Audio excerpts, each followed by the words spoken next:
Set in the smoky, chaotic streets of 1920s New York, the city pulsates with opportunity, danger, and ambition. Tenements rise like stone towers, their narrow alleys alive with the clamor of pushcarts, shouting vendors, and the distant wail of police sirens.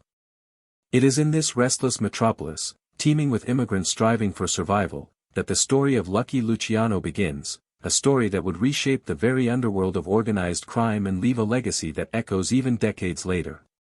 The air itself seems charged with tension, a mix of hope and menace, as gangs carve out territories, each vying for control over illicit trades that fuel the city's hidden economy.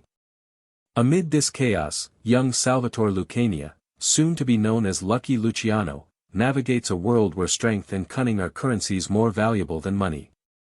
Every street corner offers both risk and opportunity, every handshake can be a bond or a trap. Luciano's environment is one of contrasts, wealth and poverty, fear and ambition, loyalty and betrayal. It is here that he first witnesses the raw mechanics of power, how respect is earned through violence, fear, and strategic alliances. He sees older gangsters move with authority, their reputations as sharp as their knives, and begins to internalize the unwritten rules that govern survival in this urban jungle. Childhood is both a crucible and a classroom. The tenements of East Harlem and the Lower East Side serve as arenas where boys are tested daily. Luciano learns quickly that life is transactional, favors are bought and sold, debts are remembered, and any display of weakness is exploited. Yet even amid hardship, there is an undercurrent of opportunity. Immigrant communities cling to each other, creating networks of protection and commerce, both legal and illicit. Luciano absorbs these lessons with a keen eye, noting how influence flows through relationships and how fear can be wielded as a tool to command respect. The city outside is unforgiving, and the law is often indifferent or corrupt. Police patrols are irregular, and political machines are entangled with organized crime, creating a blurred line between legality and lawlessness. Luciano grows up observing the intersection of governance and crime, understanding that power is not just physical, it is structural, psychological, and strategic. Young men who might have been lost to street fights, poverty, or imprisonment instead see paths to ascendancy through cunning, alliances, and calculated risk. It is in this atmosphere that the seeds of Luciano's ambition are sown. He watches, learns, and imitates, but also begins to innovate, imagining a system where violence is not random but disciplined, where alliances are not merely temporary but organized into networks that can withstand betrayal and law enforcement pressure. Even as a child, he displays an instinct for leadership, a capacity to read people, and a willingness to exploit opportunities others might ignore. The tension of the streets, the pulse of immigrant neighborhoods, and the constant shadow of danger create a psychological landscape that shapes Luciano's worldview. He internalizes a code of survival that blends pragmatism with ruthlessness. Every small victory, outsmarting a rival, securing a corner, or gaining a minor advantage, feels like a step towards something larger, an unseen blueprint for power that he begins to sketch in his mind. By the time he reaches adolescence, Luciano has already differentiated himself from his peers. While others fight for immediate gains or fleeting respect, he contemplates structure, influence, and longevity. He begins to understand that true power in the underworld is not merely about brute force, it is about organization, foresight, and the careful calibration of fear and loyalty. In the flickering light of street lamps, amid the hum of the city, a young man begins to see the outlines of an empire, and the world that will one day bend to his vision is slowly taking shape around him. The streets of New York are unforgiving, yet they are also instructive. Every conflict, every alliance, every act of cunning is a lesson in survival and strategy. For Luciano, the city is both a teacher and a proving ground. It demands toughness, intelligence, and decisiveness, and rewards those who can combine them. These early years, fraught with hardship and brimming with opportunity, are the crucible in which the mind of one of the most influential mobsters in history is forged. His story is not merely one of crime, but of psychology, ambition, and the intricate dance between human desire and the rules of power. By the end of this formative period, it becomes clear that Luciano is not just another street kid. He is a strategist in the making, an observer of human behavior, and a natural manipulator of the chaotic forces around him. The streets, with all their violence and opportunity, are shaping a mind capable of imagining and orchestrating an empire that will outlast him and define the Mafia for generations. The world that shaped Lucky Luciano was one of stark contrasts, a city alive with both promise and peril. Born Salvatore Lucania in Sicily, he arrived in New York as a young boy, stepping into the chaos of immigrant life in the Lower East Side, a neighborhood teeming with crowded tenements, narrow streets, and the constant buzz of commerce, both legal and illicit. The Italian-American communities offered a sense of familiarity, yet the environment was fraught with hardship. Families struggled to survive amid poverty, discrimination, and the constant threat of crime. For Luciano, these conditions were both a challenge and an education, teaching him early that opportunity often came disguised as risk, and that survival demanded both cunning and resilience. The streets themselves were a crucible, a place where strength and intelligence were tested daily. Boys learned to navigate complex social hierarchies, rival gangs patrolled corners, bootlegging operations flourished in the shadows of prohibition, and street merchants relied on protection from those willing to enforce rules with violence. Luciano quickly absorbed the lessons of power and influence. He noticed how older gangsters maintained respect, commanding loyalty through both fear and strategic generosity. He saw firsthand the ways in which alliances were forged and broken, and how betrayal could be as lethal as any weapon. In these formative years, he internalized the essential principle that control was never given, it was seized, maintained, and meticulously calculated. Family life provided both grounding and motivation. Luciano's parents, like many immigrants, were hardworking but constrained by limited means, relying on communal networks to survive. Their struggles illustrated the harsh realities of poverty, and their hopes for stability instilled in him an early sense of ambition. He witnessed the tension between traditional morality and the survival strategies necessary to thrive in a city where law enforcement was often compromised, and where opportunity frequently lay outside the boundaries of legality. These observations shaped his understanding of human behavior, teaching him to read people, predict actions, and exploit weaknesses with precision. At the same time, New York itself was a city of contrasts. Grand theaters, bustling markets, and gleaming skyscrapers stood mere blocks away from overcrowded tenements and violent back alleys. This juxtaposition created a psychological environment rich with lessons. The powerful thrived by bending rules, while those who lacked foresight or ruthlessness were quickly eliminated. Luciano recognized that wealth, influence, and safety were interconnected and that mobility required more than brute force, it demanded strategy, negotiation, and timing. Every street interaction became a microcosm of the larger social and criminal ecosystem he would one day dominate. The youth of Luciano's era were not immune to crime. Juvenile gangs offered both protection and education, and Luciano gravitated naturally toward circles where intelligence and courage were rewarded. Here, he honed skills that would later define his leadership, persuasion, tactical thinking, and the ability to anticipate both opportunity and danger. Early altercations taught him restraint as well as aggression. He learned when to assert dominance and when to wait for the right moment to strike.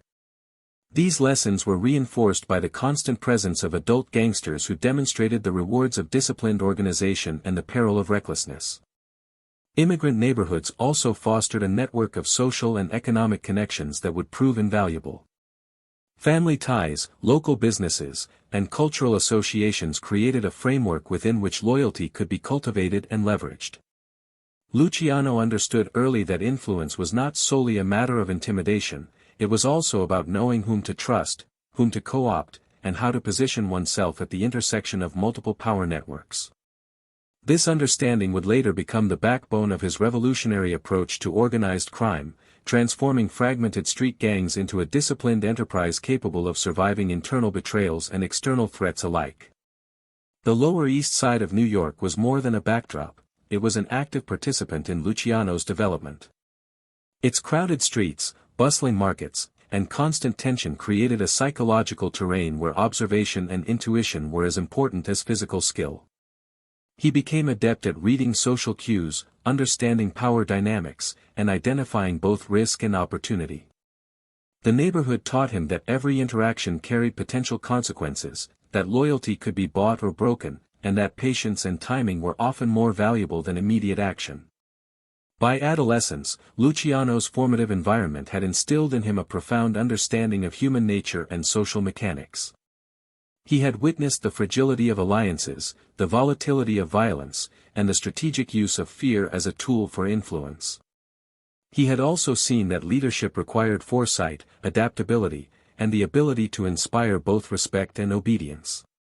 These lessons, absorbed in the alleys, tenements, and social networks of immigrant New York, would serve as the foundation for his rise. The world before Lucky Luciano was chaotic, fragmented, and dangerous, yet it was precisely this environment that allowed him to cultivate the instincts and intelligence that would later redefine organized crime. He emerged from these streets not as a mere survivor, but as a strategist, capable of envisioning a criminal enterprise that transcended the petty turf wars and uncoordinated violence of his youth.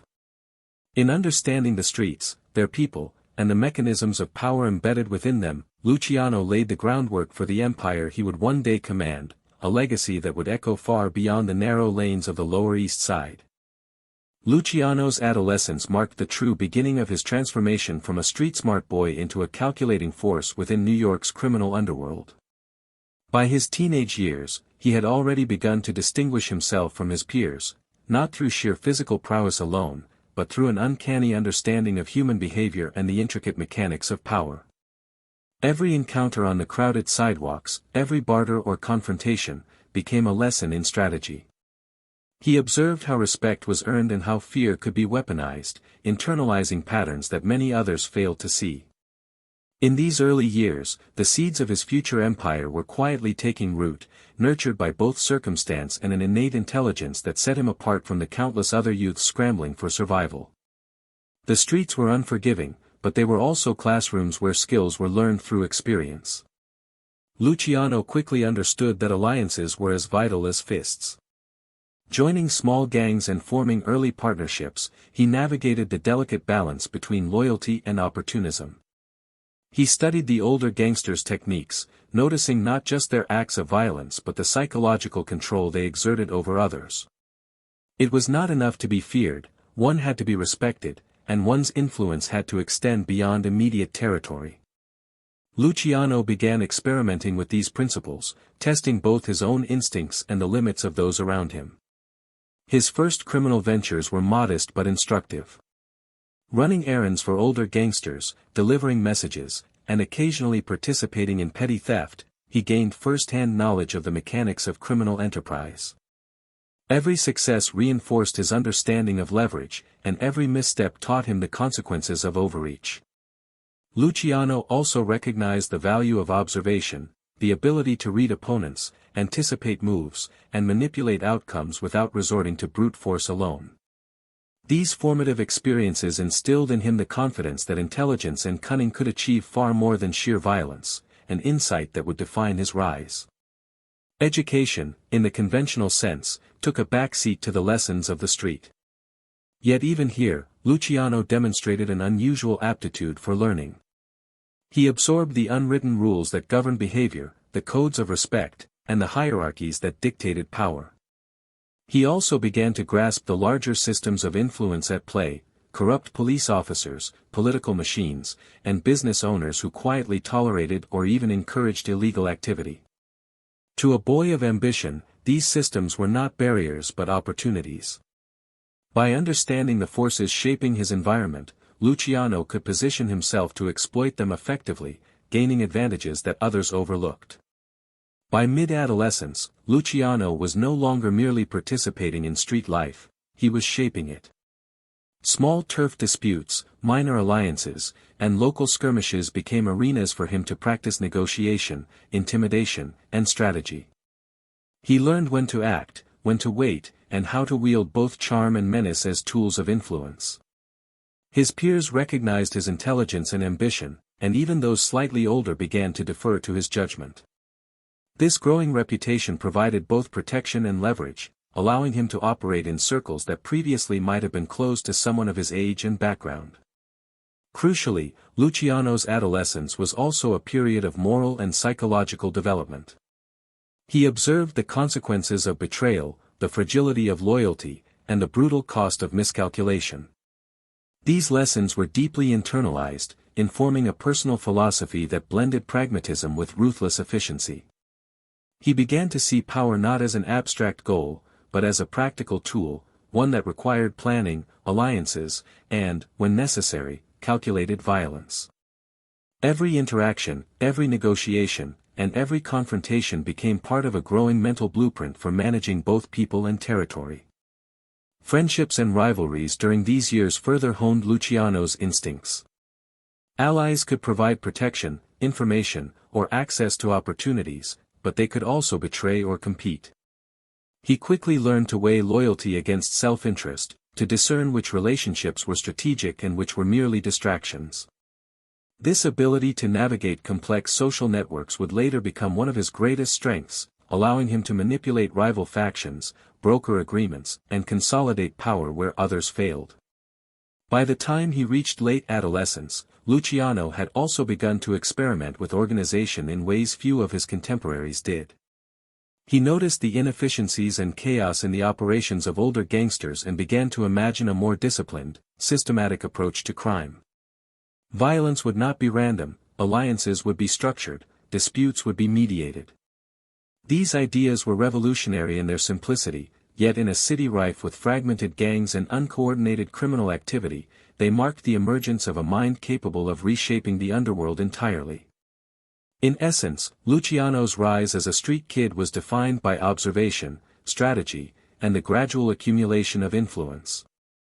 He was not the strongest or the most violent in his neighborhood, but he was the most perceptive, the most calculating, and the most ambitious.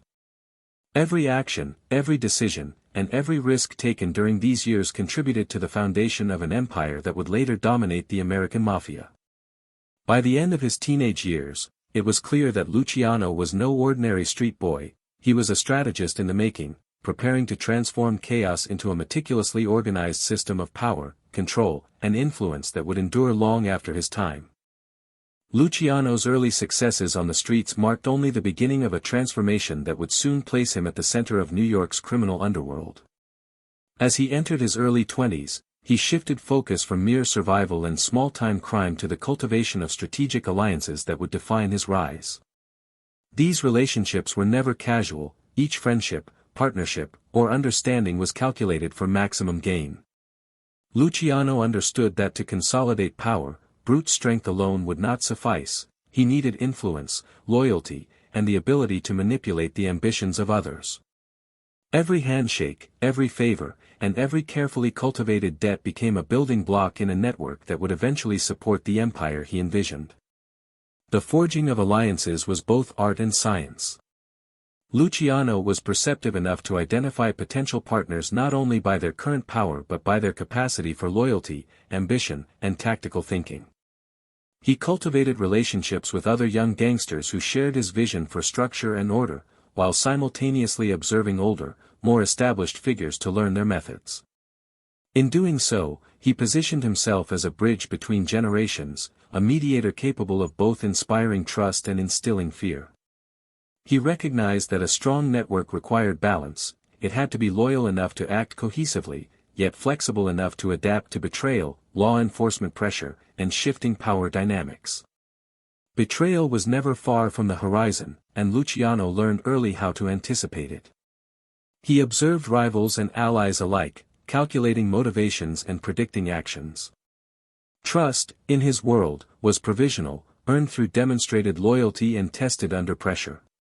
When necessary, he did not hesitate to cut ties or neutralize threats, understanding that hesitation could undermine his authority and endanger the fragile alliances that supported his ambitions. These early exercises in loyalty and treachery became a cornerstone of his approach, a system in which human psychology was just as important as muscle or firepower. Simultaneously, Luciano began to recognize the advantages of organizing criminal activity along quasi-business lines.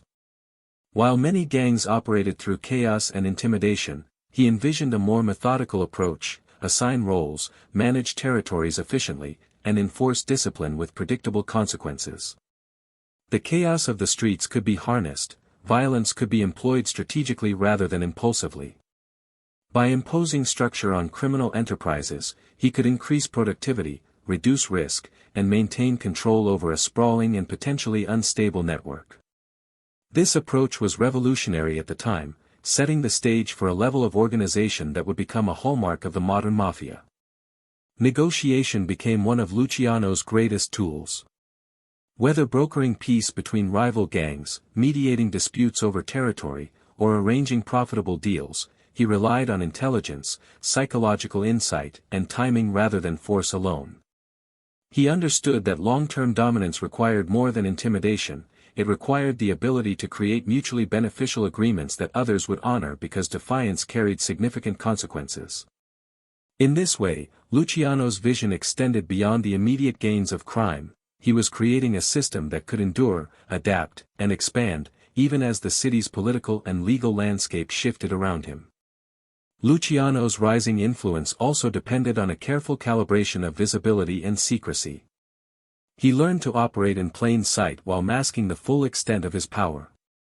By allowing others to perceive him as just another ambitious gangster, he could maneuver strategically behind the scenes, assembling coalitions, gathering intelligence, and consolidating influence.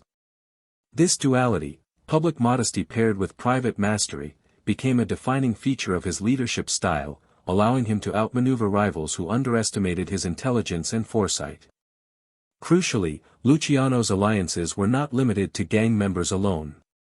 He recognized the importance of relationships with corrupt officials, law enforcement contacts, and influential businessmen.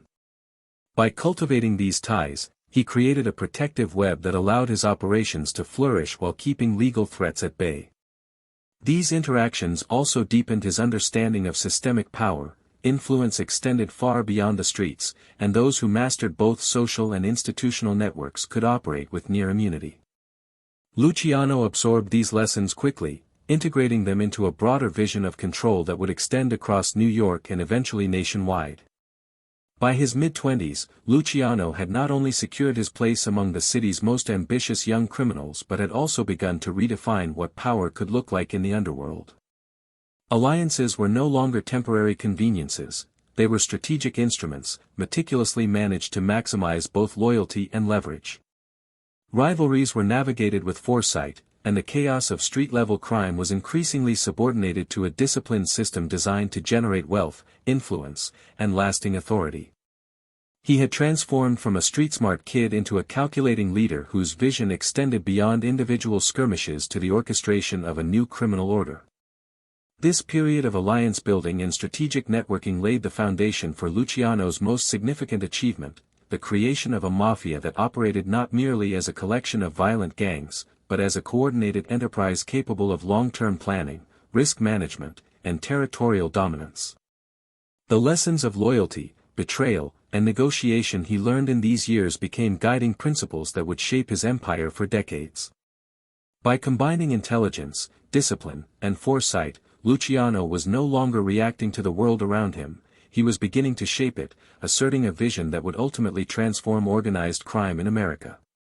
The emergence of Luciano as a master strategist during this phase demonstrates a critical evolution. The street-smart survivor had become a visionary architect of power.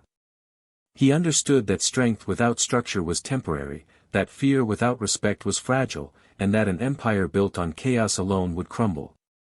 In these formative years of forging alliances and breaking codes, Luciano laid the conceptual and practical groundwork for the empire that would dominate the mafia, a blueprint that future generations would study, imitate, and follow long after his time. Luciano's rise to power was inseparable from his understanding that crime, when approached strategically, could be transformed from chaotic, petty ventures into a highly profitable and organized enterprise. Unlike many of his contemporaries, who relied solely on brute force or intimidation, Luciano approached criminal operations as a businessman would, assessing risk, maximizing efficiency, and diversifying revenue streams.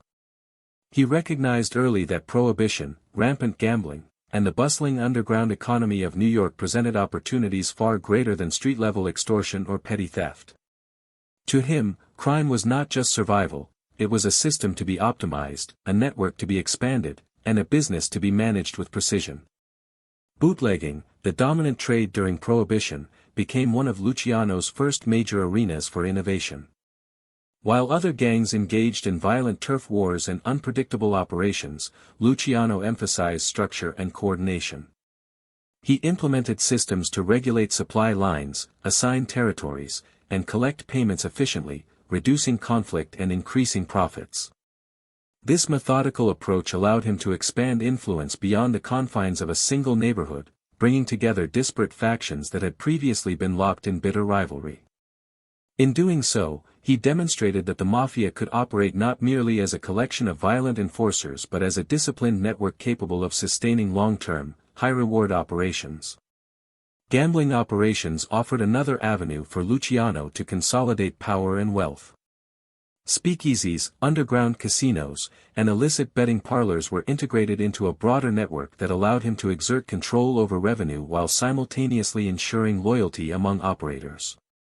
He realized that managing human behavior was just as critical as managing money. Employees and associates needed incentives, oversight, and consequences for betrayal. By introducing accountability, he professionalized operations in ways that minimized losses and enhanced predictability, further solidifying his reputation as both a strategist and an innovator. Prostitution rings, another cornerstone of organized crime, were also refined under Luciano's approach. Rather than relying solely on coercion, he instituted structured management, dividing responsibilities and creating systems to oversee operations discreetly. This reduced the risk of law enforcement exposure while maximizing revenue and efficiency. By treating these ventures as organized enterprises rather than chaotic criminal acts, Luciano transformed the perception of the Mafia, from a collection of street thugs into an institution capable of running sophisticated operations across multiple trades. Labor racketeering and union manipulation were yet another arena where Luciano demonstrated business acumen. He understood that influence over unions, docks, and shipping operations was a form of leverage far more powerful than simple violence. By controlling labor flows and exerting pressure on business owners, he created new revenue streams and expanded his influence into legitimate industries, blending legal and illegal power in ways that were difficult to challenge. This foresight revealed Luciano's unique understanding of systemic power. He was not just a gangster, but a strategist who recognized that crime could intersect with institutions to produce both profit and control. Central to all these ventures was Luciano's innovative approach to hierarchy and delegation.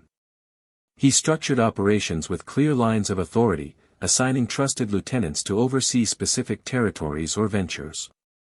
This not only reduced the burden on himself but also created a culture of accountability, where each operative had defined responsibilities and consequences for failure. The result was an enterprise that could grow, adapt, and endure, less susceptible to infighting, betrayal, or disruption by law enforcement than the more fragmented gangs of the past. Luciano also understood the importance of secrecy and discretion in sustaining profitable operations. By insulating himself from day-to-day street-level activities and using intermediaries, he reduced his personal exposure while maintaining strategic control. This dual focus, micromanaging operations while remaining in the shadows, allowed him to orchestrate complex networks that span neighborhoods, industries, and even national borders.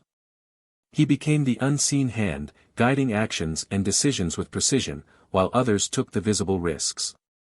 In these years, Luciano's reputation grew not only as a criminal but as a thinker and innovator. Rival gangsters began to recognize that his success was not due to chance or brute force alone, but to an unprecedented combination of intelligence, organization, and foresight. He transformed chaos into profit, violence into strategy, and a fragmented underworld into a coherent, disciplined enterprise. This approach redefined what it meant to wield power in organized crime, setting a template that would endure for decades. By integrating multiple revenue streams, bootlegging, gambling, prostitution, and labor racketeering, into a single coordinated system, Luciano demonstrated the potential of organized crime as an enterprise. He understood the delicate balance between expansion and control, profitability and discretion, loyalty and fear. Each operation reinforced the others, creating a network in which wealth and influence circulated efficiently, and where the consequences of defiance were both swift and strategic. Luciano's approach also highlighted the psychological dimensions of power. By incentivizing loyalty, rewarding competence, and punishing betrayal, he cultivated a culture in which obedience was profitable and defiance was perilous. Associates were motivated not only by fear but by tangible rewards and the prestige of being part of a successful organization. In doing so, Luciano demonstrated that crime, when managed intelligently, could function as both a business and a social system, a framework that controlled behavior, directed resources, and maximized influence. By the late 1920s, Luciano's empire was no longer a series of isolated criminal ventures, it was a sophisticated, interconnected network that rivaled legitimate businesses in both scale and organization. His ability to envision the bigger picture, manage complex operations, and manipulate human behavior set him apart from other mobsters and established him as a visionary leader. This period of strategic expansion not only secured his dominance in New York but also laid the foundation for the nationwide influence that would define his legacy. Luciano's transformation of crime into a business represents a turning point in the history of organized crime. He proved that structure, foresight, and strategic thinking could generate wealth and influence far beyond the capabilities of traditional, chaotic gangs. The innovations he introduced, hierarchical organization, diversified revenue streams, disciplined management, and psychological control, would become the blueprint for the modern mafia, ensuring that his legacy would endure long after his own time. Luciano's empire did not rely solely on wealth and organization, it was held together by a psychological and moral framework that governed behavior, enforced loyalty, and instilled fear. At the heart of this framework was the Code of Omerta, an unwritten law of silence and allegiance that had long existed in Sicilian culture but was now being transformed under Luciano's influence into a modern instrument of control. Omerta was more than a rule, it was a philosophy, a system of incentives and punishments designed to ensure obedience and discretion within the organization. For Luciano, understanding and enforcing this code was as critical as any strategy involving money, territory, or muscle. The code operated on multiple levels. On a personal level, it demanded that every member maintain secrecy, shielding the organization from law enforcement, rival gangs, and opportunistic allies. Betrayal was punished ruthlessly, even a small lapse in loyalty could provoke consequences ranging from humiliation to death. For Luciano, Omerta was not merely about obedience, it was a tool for psychological control. By creating an environment in which trust was both precious and perilous, he ensured that members would act cautiously, think strategically, and constantly weigh the consequences of their actions. In doing so, he transformed loyalty into a form of currency, a mechanism that reinforced his authority and extended his influence far beyond immediate observation. Omerta also shaped interpersonal dynamics within the organization. Relationships were governed by unspoken rules, respect was earned, promises were binding, and betrayal carried weight not just in terms of immediate consequences but in long-term reputation. Luciano understood that human behavior was often predictable if guided by clear incentives and threats. By enforcing Omerta consistently, he cultivated a culture in which fear and respect were intertwined, loyalty became habitual, and the internal cohesion of his network was strengthened. This created an environment where members acted in accordance with both self-interest and organizational interest, a balance that minimized internal strife while maximizing operational efficiency. The psychological impact of Omerta extended beyond fear. It created a sense of identity and belonging within the organization, a shared ethos that connected individuals through common understanding and collective purpose. Members who adhered to the code experienced prestige and recognition, reinforcing their commitment to Luciano and the network he was building. Those who failed or questioned it were marginalized or eliminated, demonstrating the cost of disloyalty. Through this dual system of reward and punishment, Luciano ensured that the organization functioned with both discipline and cohesion, creating a structure capable of executing complex operations across neighborhoods and industries. Omerta was not static, Luciano adapted and expanded it to suit the realities of his growing empire. Unlike earlier gangs that relied on random acts of intimidation or arbitrary violence, he systematized rules, hierarchies, and consequences, ensuring that members understood not only the penalties for betrayal but the advantages of adherence. This predictability made the organization more resilient. Even in the face of law enforcement pressure or internal dissent, members were conditioned to maintain discretion, follow orders, and prioritize collective stability over personal gain. Luciano's genius lay in recognizing that psychological control could be as potent as physical force, and that a disciplined, obedient network could accomplish feats far beyond the reach of individual power. The code also extended to interactions with outsiders. Non-members, including business partners, politicians, and law enforcement officials, were drawn into the organization's sphere through a combination of leverage, intimidation, and subtle psychological pressure. Omerta dictated not only silence but strategic behavior, who to trust, when to act, and how to maintain plausible deniability. Luciano understood that influence extended beyond the immediate membership, and that control over information, perception, and relationships could shape outcomes as decisively as any violent action. Importantly, Omerta created a feedback loop in which fear reinforced loyalty and loyalty reinforced power.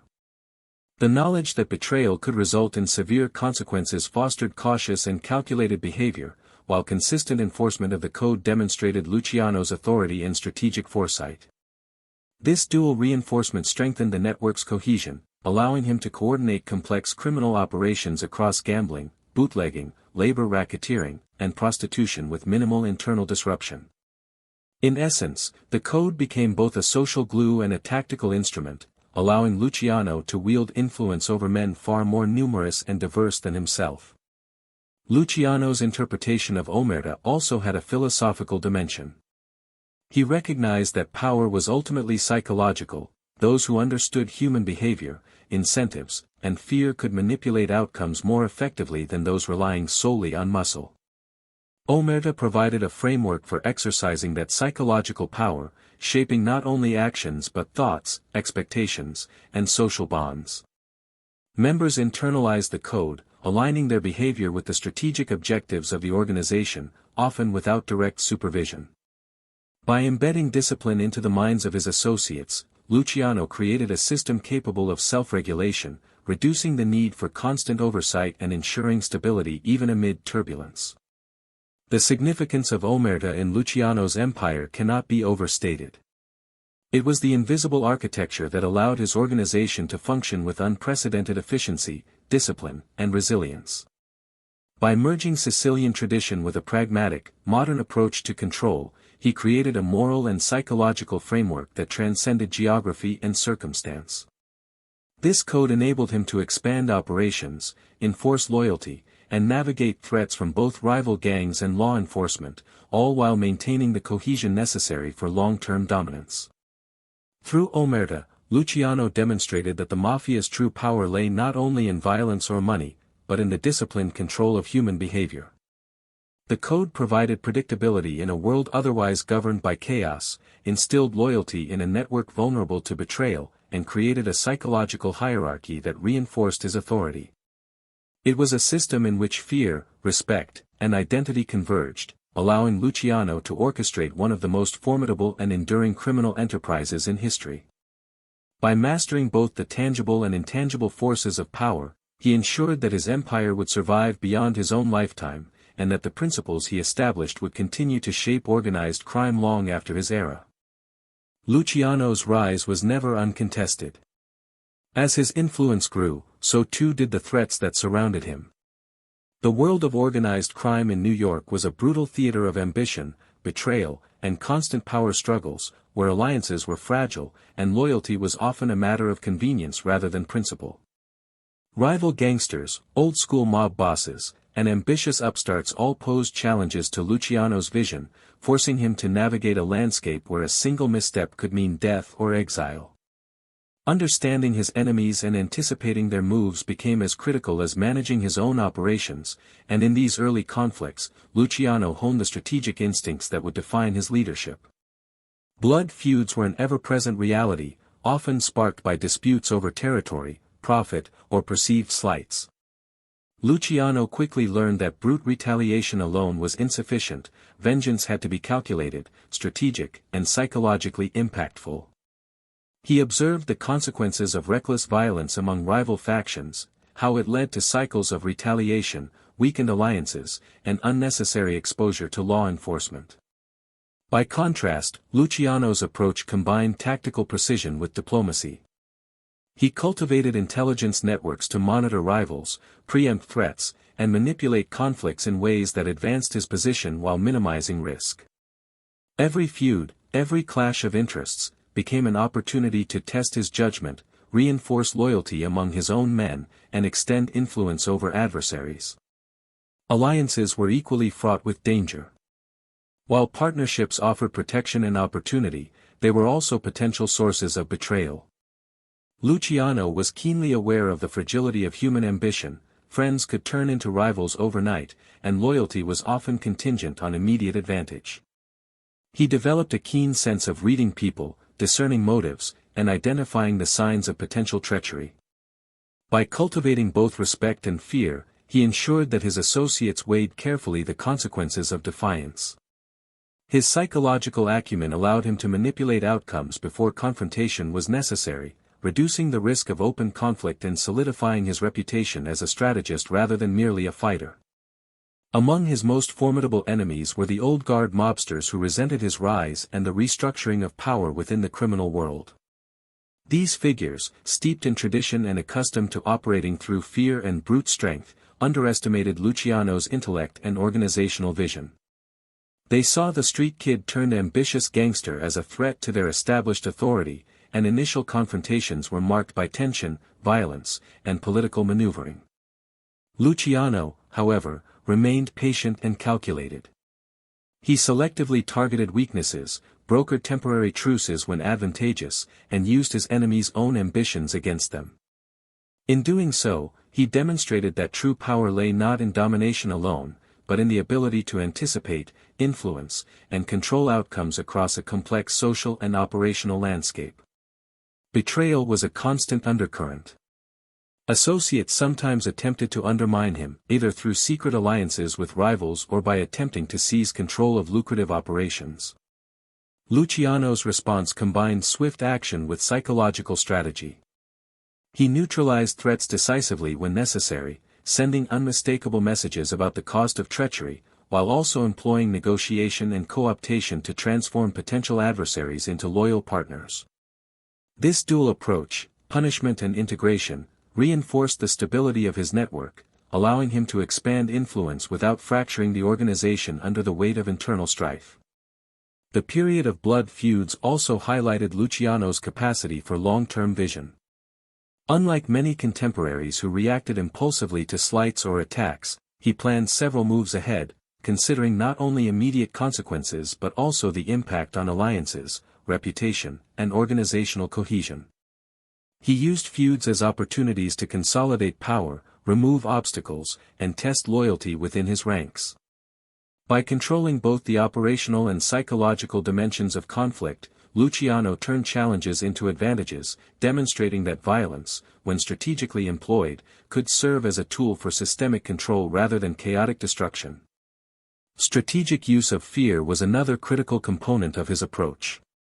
Luciano recognized that a reputation for calculated ruthlessness was often more effective than indiscriminate violence.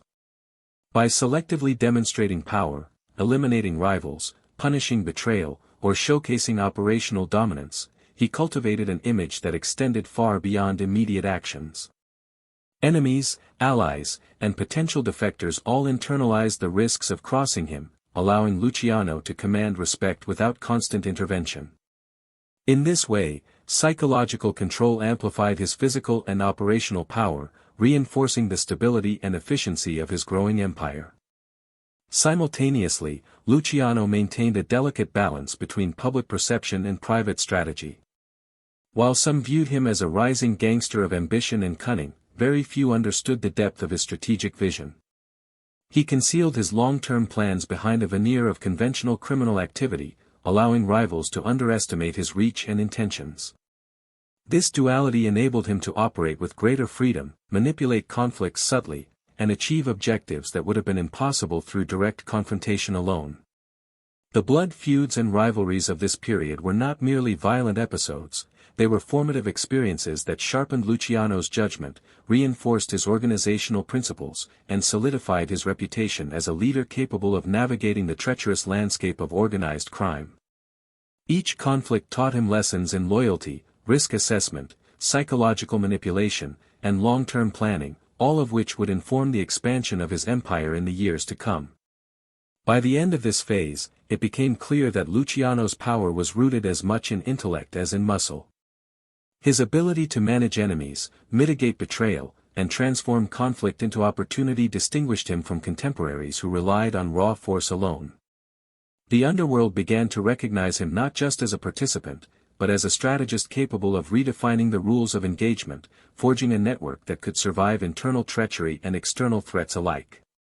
In these early struggles, Luciano solidified the principles that would guide his empire for decades: loyalty enforced through discipline, fear tempered by respect, and power exercised through strategic foresight rather than impulsive action. The Prohibition era transformed New York City into a battleground of illicit opportunity, a period in which ambition and cunning could translate directly into immense wealth and influence.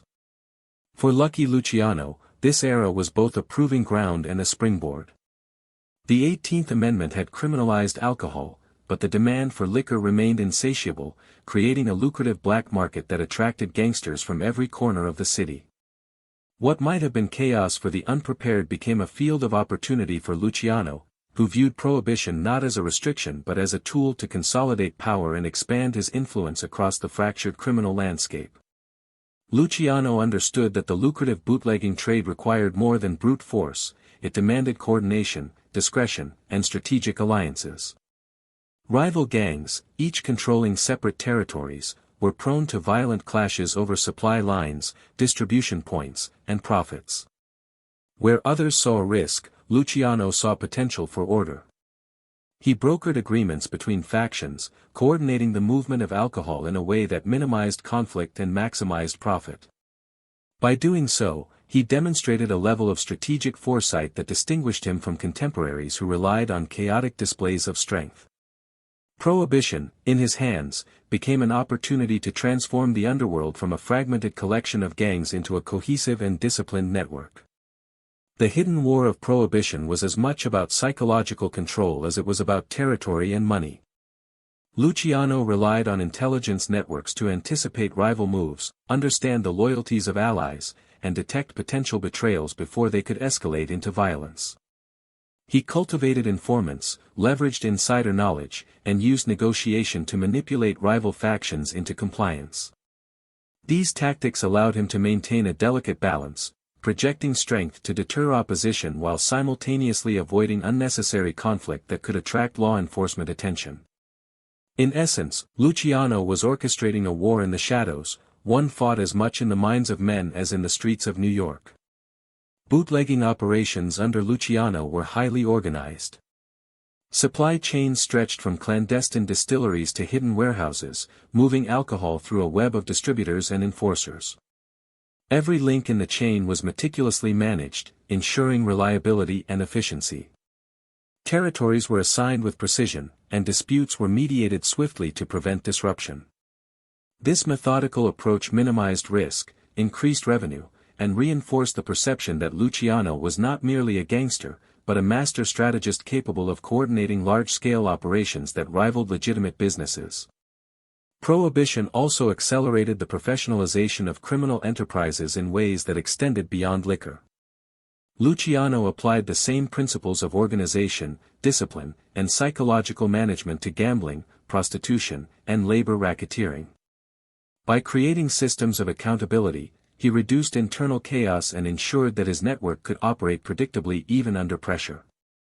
This period demonstrated his capacity to integrate multiple criminal ventures into a single, coordinated empire, allowing revenue streams to support one another and providing the stability necessary for long-term dominance. Government pressure, while persistent, was largely reactive, and Luciano exploited this to his advantage. Law enforcement was often undermanned, corruptible, or distracted by rival priorities, and he leveraged political connections to protect his operations.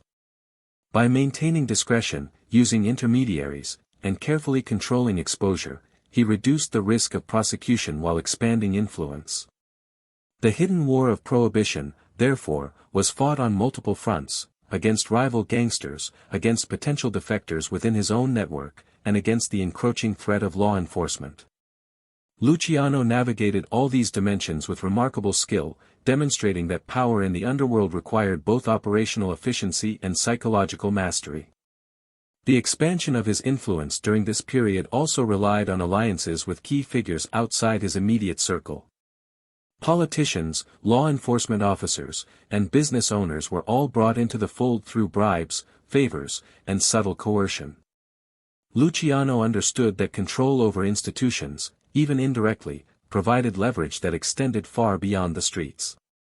By integrating these external relationships into his strategic calculations, he ensured that his empire was resilient against both internal betrayal and external disruption. The hidden war was not merely physical, it was a complex web of influence, negotiation, and manipulation in which Luciano excelled. Violence, when necessary, was precise and calculated. Unlike impulsive acts of retribution common among less disciplined gangs, Luciano employed force strategically, targeting rivals at the right time and place to maximize impact while minimizing risk. This approach allowed him to maintain dominance without provoking open warfare that could threaten the stability of his network. Each act of aggression was a statement of authority, reinforcing his reputation and deterring potential challengers, while also demonstrating the disciplined, methodical nature of his leadership. Prohibition also amplified the stakes psychologically. Every transaction, every territorial negotiation, and every enforcement action carried potential consequences for life, liberty, and reputation. Luciano's ability to remain composed under pressure, anticipate rival strategies, and manipulate outcomes psychologically elevated him above competitors. His empire was not built solely on material wealth, it was constructed on an understanding of human behavior, influence, and strategic foresight that allowed him to control events even in the most chaotic circumstances. By the end of the Prohibition era, Luciano had transformed New York's underworld. The chaos that had characterized the criminal landscape before his rise had been replaced by a structured, efficient, and psychologically controlled network. The hidden war of bootlegging, territory, and influence had honed his strategic genius, tested his leadership, and solidified his authority. More than just a gangster, he had become an architect of power, a man capable of orchestrating complex operations, navigating betrayal, and leveraging both fear and loyalty to expand his empire. Prohibition was not merely a historical backdrop, it was the crucible in which Luciano's vision of organized crime as a disciplined, enduring enterprise was forged. The rise of Lucky Luciano, however, was never immune to vulnerability. By the early 1930s, the empire he had so meticulously constructed began to face pressures that even his strategic genius could not entirely neutralize.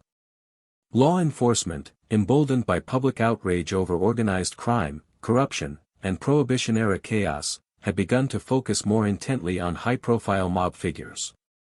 Politicians, eager to demonstrate action to an anxious populace, pressured agencies to bring down the city's most notorious gangsters.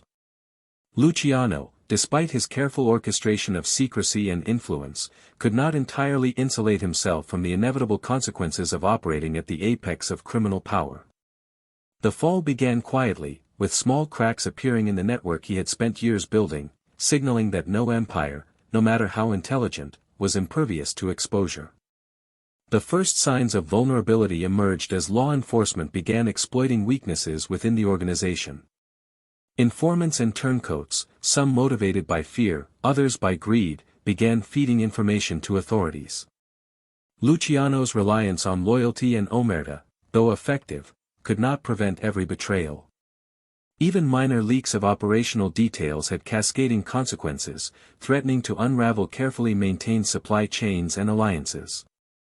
The hidden pressures of surveillance, arrests of associates, and the constant need for discretion created a tension that tested his leadership and judgment. Luciano had built an empire designed for expansion and efficiency, but now he faced the delicate challenge of survival under unprecedented scrutiny.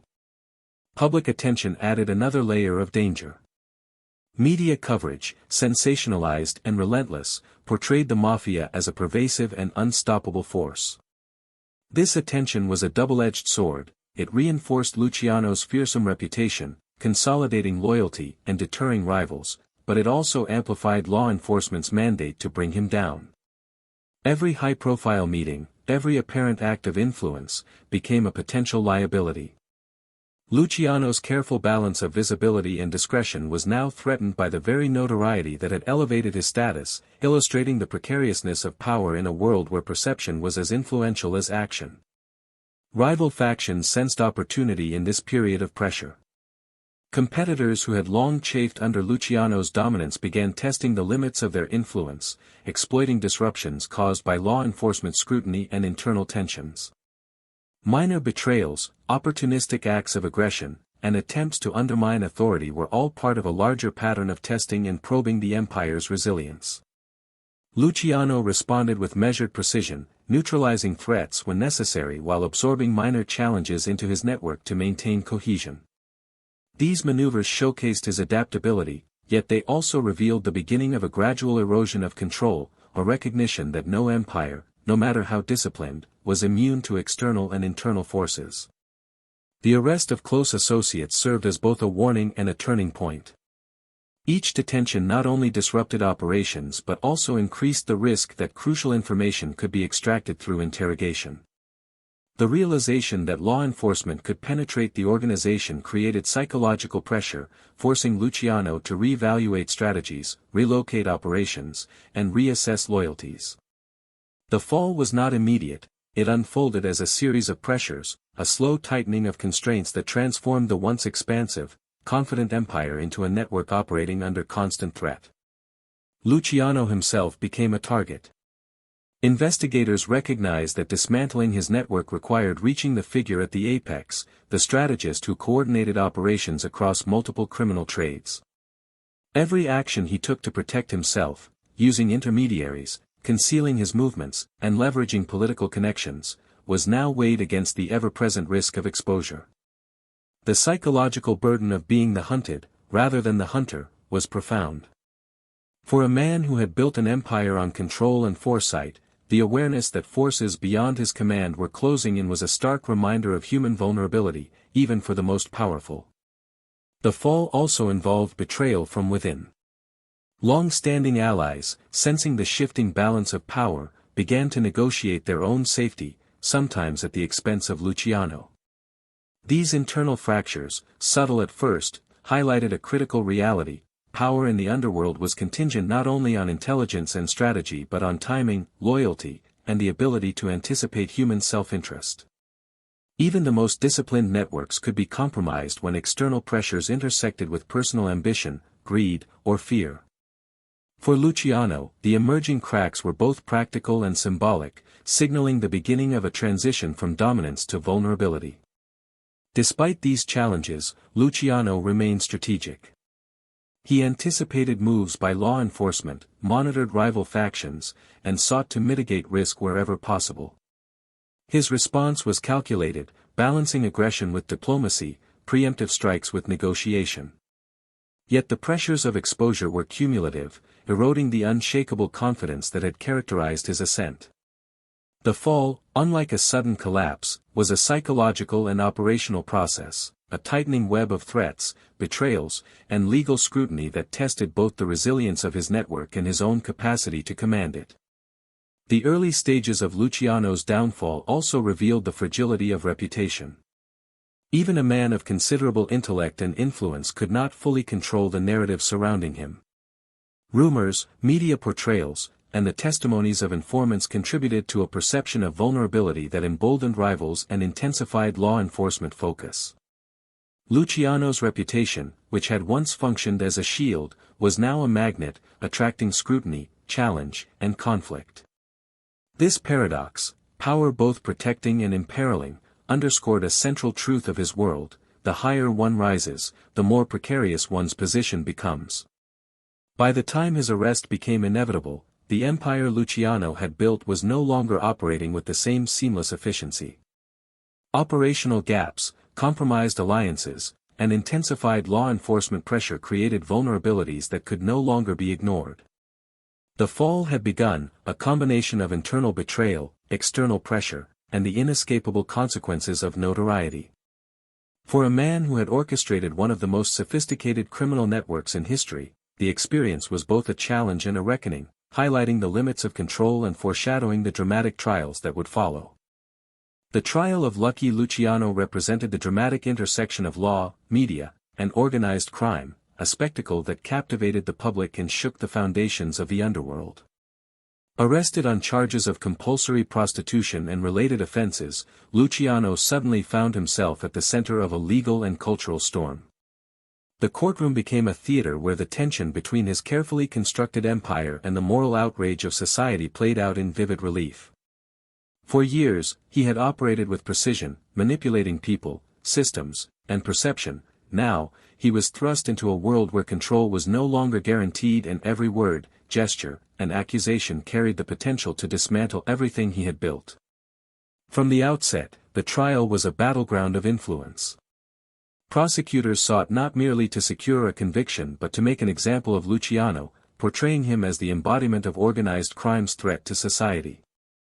The media, hungry for sensationalism, amplified this narrative, framing the trial as a moral confrontation between law and the chaotic underworld. Headlines splashed his name across newspapers, detailing lurid allegations that captivated the public imagination. For Luciano, this exposure was perilous. It amplified law enforcement pressure, invited scrutiny from rivals, and heightened the stakes of every legal maneuver. The trial was no longer just a question of legality, it was a psychological contest in which perception, reputation, and narrative were as consequential as evidence. Luciano's defense strategy reflected his strategic mind. He understood that the courtroom was another arena in which influence, persuasion, and optics mattered. His lawyers sought to control the narrative, challenge the credibility of witnesses, and exploit procedural weaknesses. Yet despite their efforts, the weight of testimony from former associates, combined with the sensationalized public climate, made the proceedings perilous. Luciano had built his empire on fear and loyalty, now he faced a system in which both were turned against him. Former allies, under pressure or motivated by self-preservation, provided damaging information that threatened to unravel the careful web of secrecy and loyalty he had constructed over decades. The psychological intensity of the trial was immense. Luciano, accustomed to orchestrating power and manipulating outcomes, now had to navigate uncertainty on a stage where the rules were imposed externally. Each day brought new challenges, hostile questioning, conflicting testimonies, and the relentless scrutiny of an audience both in the courtroom and across the city. He was forced to confront the fragility of influence when subjected to formal systems of justice, where reputation alone could not guarantee survival.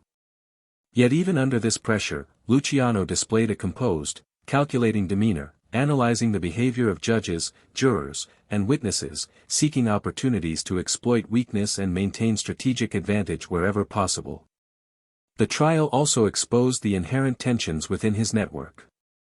Some associates remained loyal, testifying in ways that protected him or minimized exposure, others capitulated, providing evidence that threatened the stability of his operations.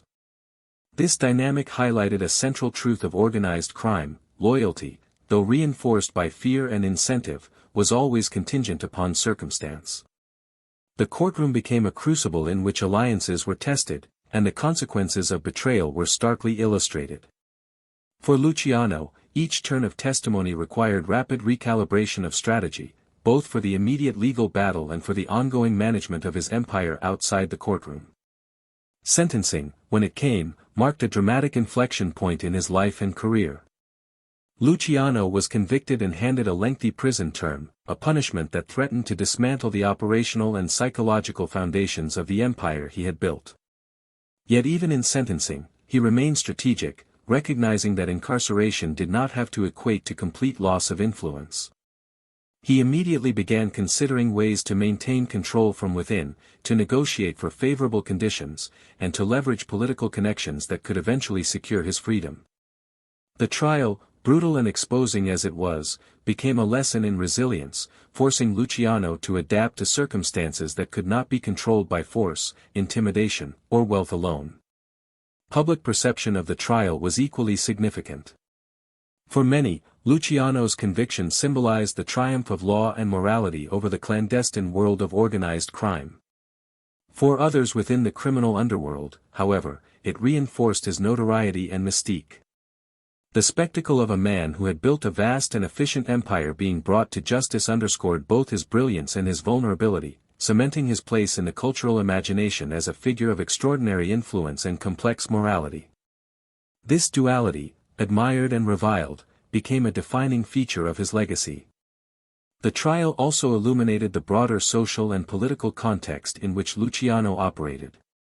Law enforcement agencies were learning to confront organized crime with greater sophistication, while public demand for action provided political impetus for prosecution.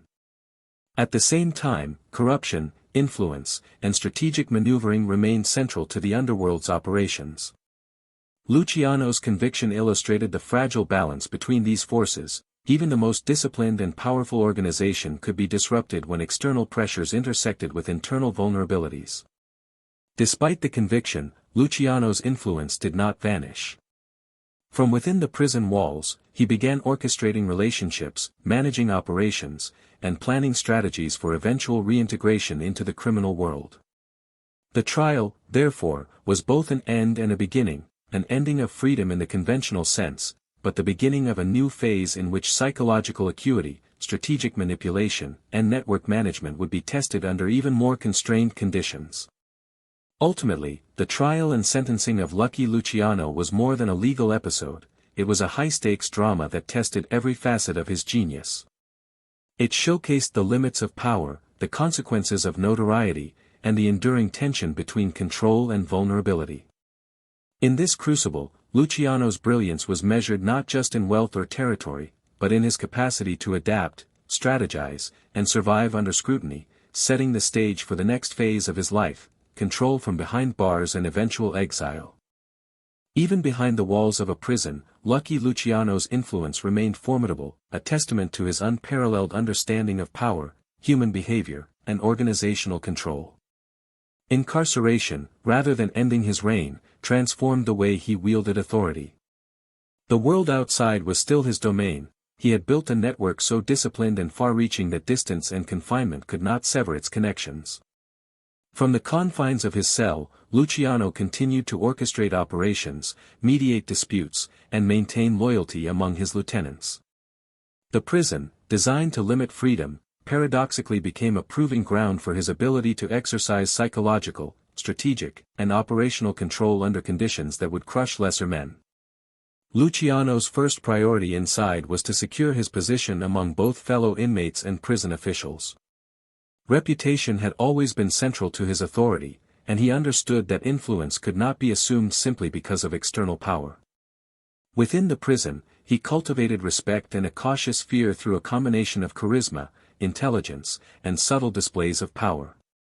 He engaged selectively with key figures, both inmates and staff, identifying those who could act as intermediaries, informants, or enforcers for his broader network.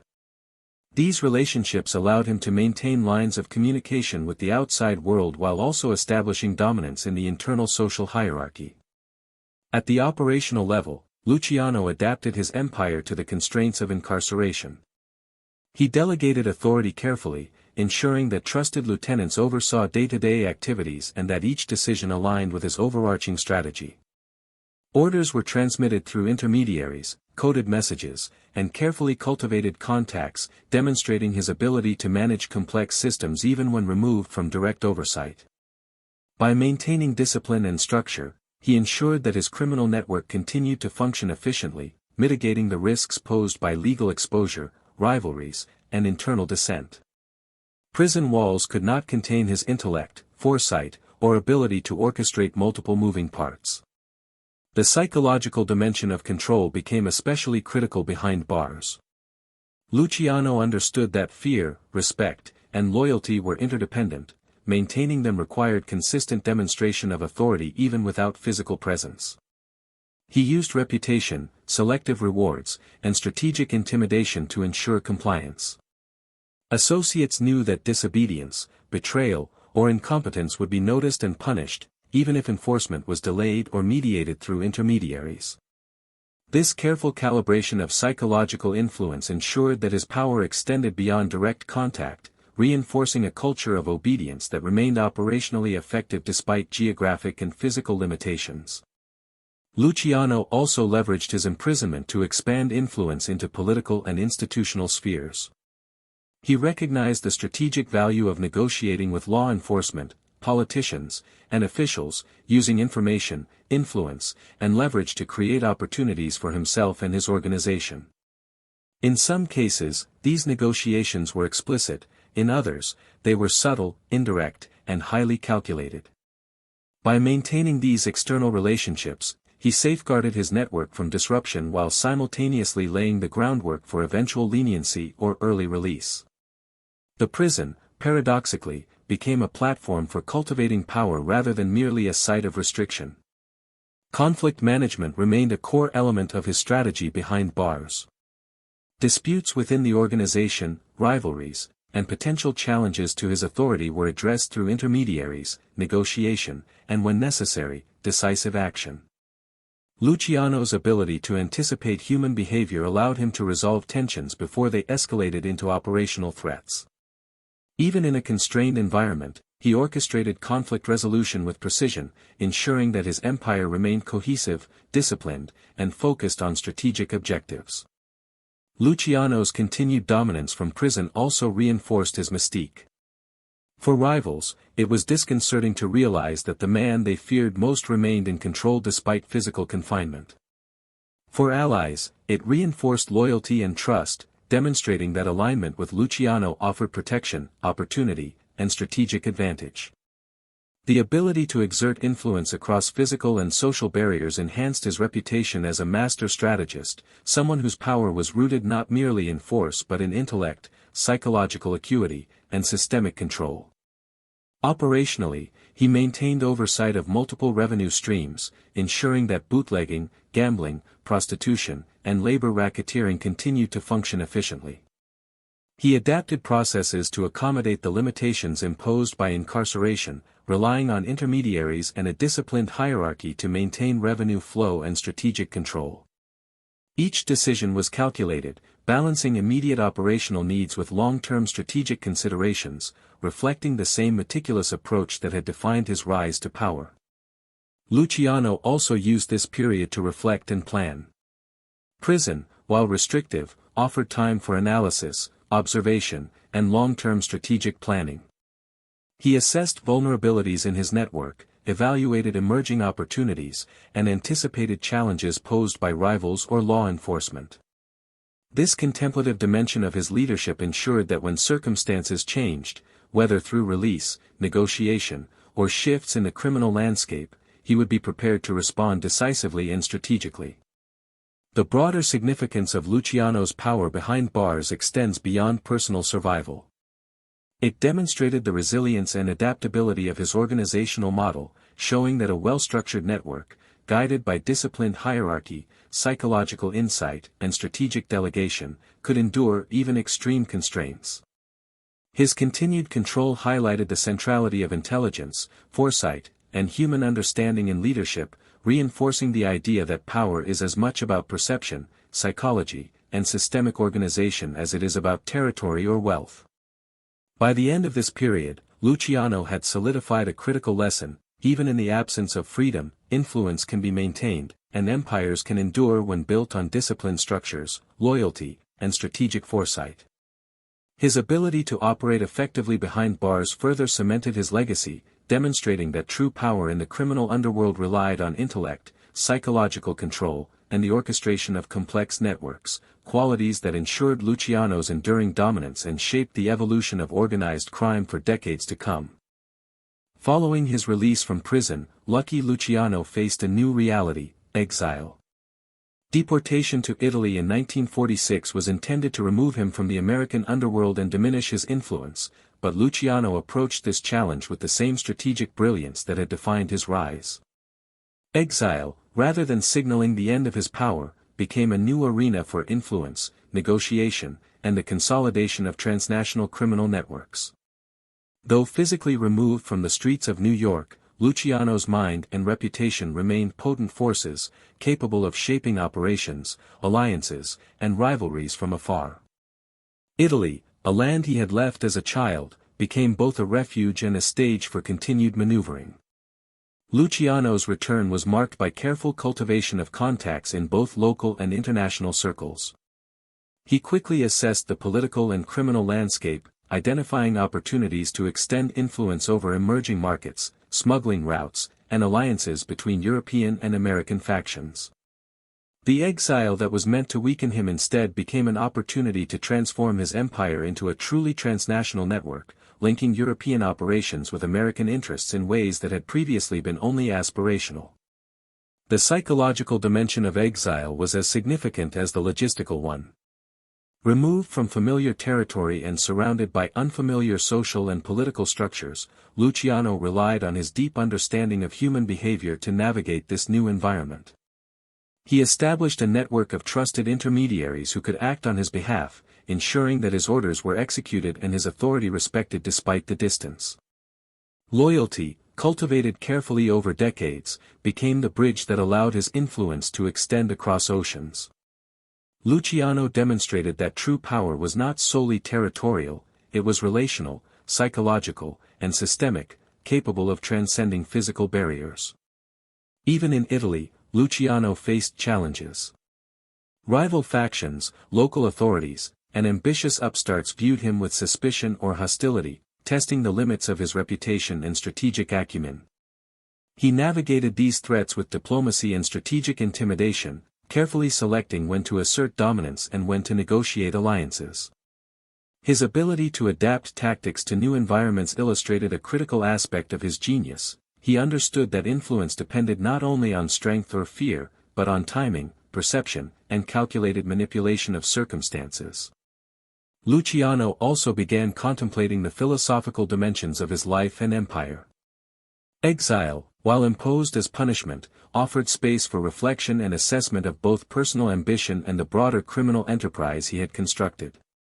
He considered the vulnerabilities, successes, and lessons of his rise and fall, developing insights into loyalty, human behavior, and the sustainability of power. This introspective period allowed him to refine strategies for both survival and influence, integrating experience with foresight to ensure that his legacy would endure beyond immediate operations. Despite exile, Luciano continued to exert influence over the American Mafia. Through intermediaries and trusted lieutenants, he remained involved in decision-making, operational planning, and conflict resolution. His guidance was sought on disputes that could affect both financial interests and territorial control, reinforcing the perception that his authority extended beyond physical presence. In doing so, Luciano demonstrated a sophisticated understanding of delegated leadership. Control did not require constant personal oversight, but a disciplined hierarchy and loyalty network capable of interpreting and executing his strategic vision. Exile also highlighted the resilience of Luciano's reputation. To rivals and allies alike, his removal from the United States did not diminish his status, instead, it reinforced his mystique. The man who had built one of the most disciplined and profitable criminal networks in history was now operating from abroad, yet his influence remained palpable. This reinforced a critical lesson of his career: power is as much about perception and psychological authority as it is about physical control. Even in isolation, Luciano's presence was felt, decisions were respected, and alliances were maintained. At the same time, exile imposed limits that tested his adaptability. Political scrutiny, local law enforcement, and the distance from American operations created constraints that required nuanced strategy. Luciano had to balance ambition with caution, influence with discretion, and loyalty with delegation. Every decision carried weight, not just for operational success, but for maintaining credibility and authority across a transnational network. This delicate balance underscored the complexity of leadership at the apex of organized crime and highlighted the skills that had allowed him to rise to power in the first place. During this period, Luciano also became increasingly aware of the historical and cultural significance of his actions. His empire, once centered in New York, now spanned continents in both influence and methodology. He began to consider the legacy of the systems he had created, the hierarchies, codes of loyalty, and operational structures that allowed organized crime to function with unprecedented efficiency. Exile offered him perspective. The empire he had built was larger than any one man, but its continued success depended on the principles he had instilled, the loyalty he had nurtured, and the psychological framework he had mastered. By the end of his life, Luciano's exile had become a period of reflection, adaptation, and enduring influence. Though removed from the streets of New York, he remained a central figure in organized crime, a strategist and advisor whose insights guided decisions across oceans. The exile that was intended as punishment revealed the depth of his genius. Power, he demonstrated, was not merely territorial or immediate, it was systemic, psychological, and resilient, capable of transcending walls, borders, and time. His endgame was not simply survival, but the enduring orchestration of influence, ensuring that his principles, methods, and legacy would persist long after his physical presence had been removed.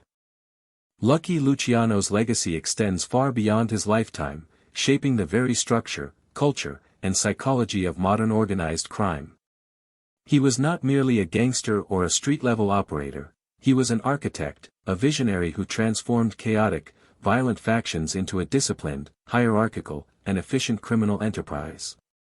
His innovations, both operational and psychological, redefined the underworld, creating systems that endured long after his death and influenced criminal networks across the globe.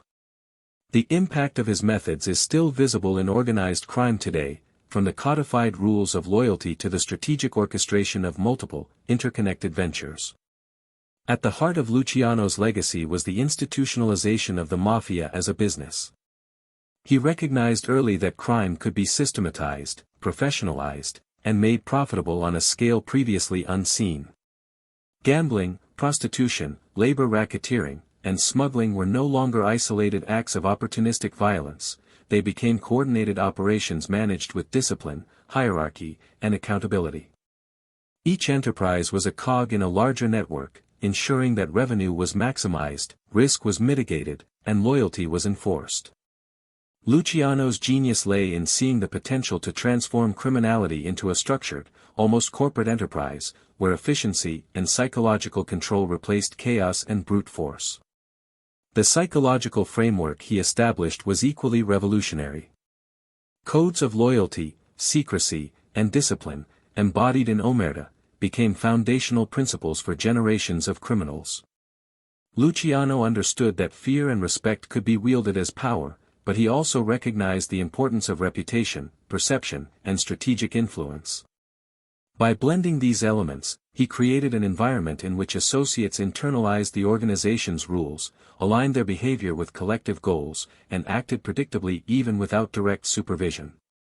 This blend of psychological insight and organizational discipline ensured that his influence persisted, even when he was behind bars or in exile. Luciano's approach to alliances and conflict resolution also became a model for subsequent generations. Rather than relying solely on violence, he emphasized negotiation, strategic diplomacy, and calculated intervention. Rivalries were managed to minimize chaos and maximize long-term stability, while loyalty was cultivated through a combination of incentives and deterrence. This nuanced understanding of human behavior, how to motivate, intimidate, and manipulate, transformed the way organized crime operated, setting standards for leadership, decision-making, and operational control that continue to inform criminal strategy today. His legacy is also evident in the global reach of his influence. Through careful networking and delegation, Luciano established connections that spanned continents, linking European and American criminal operations in ways that created unprecedented scale and efficiency. He foresaw the potential of transnational coordination, using intermediaries and trusted lieutenants to ensure that his directives were executed across borders. This global vision demonstrated that power was not limited by geography, strategic foresight and disciplined networks could extend influence anywhere, shaping the modern understanding of organized crime as an international enterprise. Luciano's personal mythos contributed significantly to his enduring legacy. He became a symbol of the cunning, disciplined, and strategic gangster, a figure who combined ruthlessness with intellect. Media portrayals, criminal lore, and historical accounts have cemented him as an archetype of leadership in the criminal underworld, a man whose vision and method set a standard for both fear and respect. The narratives surrounding him, whether emphasizing brilliance, brutality, or resilience, reinforced the principles he embodied: control through intelligence, loyalty through strategy, and power through perception. Yet Luciano's legacy is not only about power and organization, it also reflects the human dimensions of ambition, risk, and morality. His life illustrates the delicate balance between vision and vulnerability, loyalty and betrayal, freedom and constraint. Each success was built on calculated risk, each empire sustained through psychological insight, and each downfall tempered by resilience and adaptability. By examining his life, modern observers gain insight into the complex interplay of human behavior, strategy, and the enduring principles that govern influence and control. Institutionally, Luciano's innovations laid the groundwork for the Commission, the governing body of the American Mafia that managed disputes, organized operations, and enforced codes of conduct among families. This creation institutionalized his vision of order, discipline, and systemic control, ensuring that the Mafia could survive internal and external pressures long after his departure. The Commission and its successors codified the principles he championed: hierarchy, loyalty, accountability, and the strategic application of both fear and respect. Luciano's vision was no longer just personal, it became structural, embedded in the very architecture of organized crime. Culturally, his life and methods influenced both popular imagination and criminal culture. He became a reference point for filmmakers, writers, and historians exploring the intersections of ambition, morality, and power. His strategies, choices, and philosophies were studied, mythologized, and emulated, reinforcing the idea that leadership in high-stakes environments, legal or criminal, requires not just force, but intelligence, foresight, and psychological acuity. Luciano's legacy demonstrates that influence is as much about understanding human nature as it is about controlling resources or territory. Ultimately, Lucky Luciano's enduring impact lies in the fusion of operational genius, psychological insight, and systemic innovation. He transformed disorganized criminality into a disciplined, hierarchical, and far-reaching enterprise. He institutionalized loyalty, strategy, and efficiency, creating a blueprint for generations of organized criminals to follow. Even decades after his death, the principles he established, structured hierarchy, strategic delegation, psychological control, and transnational coordination, remain at the core of organized crime. Luciano's life illustrates a profound truth: true power endures not through intimidation alone, but through vision, strategy, and the creation of systems that survive beyond the individual. The story of Lucky Luciano closes not with simple triumph or failure, but with the complex interplay of genius, ambition, morality, and consequence, a narrative that continues to fascinate and instruct decades after his death. His life, from the streets of Sicily to the pinnacle of American organized crime, reflects a journey defined by vision, risk, and the relentless pursuit of power. Luciano's rise and fall reveal that influence is never merely about territory or wealth, it is about understanding human nature, anticipating behavior, and orchestrating systems capable of enduring even under extraordinary pressure. The conclusion of his story offers both reflection and lesson, contrasting myth with reality while illuminating the enduring principles that made him one of history's most formidable figures. Even in death, Luciano's presence is felt in the structure and culture of organized crime. The empire he built, the codes he enforced, and the strategies he employed created a template for leadership, loyalty, and operational efficiency that transcended his personal existence. Families, commissions, and networks continue to operate according to the principles he established: hierarchical discipline, psychological control, and strategic delegation. His influence was not merely a product of fear or charisma, it was systemic, embedded into the very fabric of organized criminal enterprises. Luciano's life demonstrates that true power is durable when it is institutionalized, and that legacy is built not just on accomplishments, but on structures that survive the individual. Yet, beyond the operational brilliance, there is the human dimension, the moral and psychological lessons inherent in his story. Luciano's life illustrates the tension between ambition and consequence, showing how the pursuit of power can both elevate and imperil. His decisions, often ruthless, were tempered by intelligence, foresight, and strategic calculation, but they also carried cost, betrayal, imprisonment, and exile. These consequences highlight the limits of control and the vulnerability inherent even in the most disciplined systems. His story reminds us that leadership, whether in crime, business, or life, is inseparable from risk, human complexity, and the unpredictable interplay of loyalty and self-interest. The contrast between myth and reality is central to understanding Luciano's legacy. Popular culture has often romanticized him as the ultimate gangster, cunning, disciplined, almost invincible. In reality, his life was marked by constant negotiation, careful management of threats, and adaptation to circumstances beyond his control.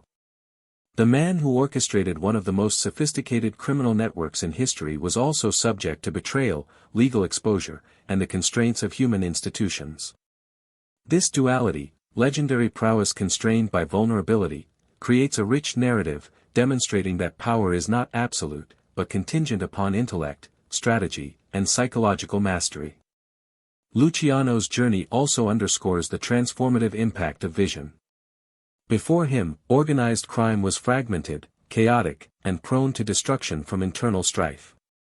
Through strategic organization, alliances, and discipline, he created cohesion, efficiency, and sustainability. He professionalized criminality, turning opportunistic acts into a coordinated, profit-driven enterprise capable of surviving internal betrayal and external pressure. This transformation illustrates the power of foresight and the importance of systemic thinking. True influence is measured not by immediate dominance, but by the durability and adaptability of the structures one creates. The lessons of his life extend beyond criminality. They are lessons in strategy, psychology, and leadership. Luciano demonstrates the importance of anticipating human behavior, managing perception, and leveraging both loyalty and fear to maintain control. He shows that the combination of intellect, foresight, and disciplined delegation can achieve remarkable results, even in environments defined by risk, competition, and unpredictability. In this sense, his story resonates far beyond the underworld, offering insight into the mechanics of power, influence, and organizational resilience applicable in multiple domains. Exile and imprisonment, rather than diminishing his influence, illustrate the adaptability and resilience that defined his career. Luciano operated strategically under constraints that would have crippled less disciplined men, maintaining authority, guiding operations, and shaping outcomes from a distance. These periods underscore a central lesson: power is not dependent on physical presence alone, it is rooted in systemic design, psychological control, and the careful orchestration of human networks. His ability to exert influence despite restriction exemplifies the enduring potency of strategy over circumstance. In reflecting on his legacy, it is also essential to consider the paradox of fear and respect. Luciano's authority relied on a careful balance: fear ensured compliance, respect ensured loyalty. This duality allowed him to maintain stability and operational efficiency, even in moments of crisis.